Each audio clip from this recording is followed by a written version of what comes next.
Xin chào tất cả các bạn. Các bạn ơi, mình là Bin đây và chào mừng các bạn đến với Mchapelle Channel.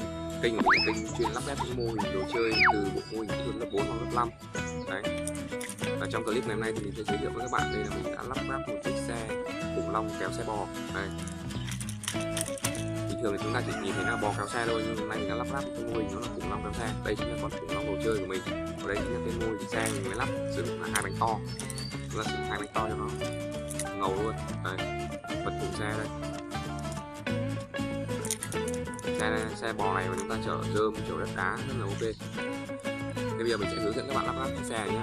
Các bạn thấy clip mình hay thì hãy like, share video và đăng ký kênh của Mchapelle TV. Ngoài ra thì các bạn hãy để lại bình luận ở phía dưới video này nếu mà các bạn muốn lắp ráp những mô hình mới lạ nào khác. Mình sẽ lắp ráp theo yêu cầu của các bạn. Chúng ta cùng bắt đầu nhé.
Vâng các bạn ơi, vậy là mình đã lắp xong chiếc xe khủng long kéo xe rồi.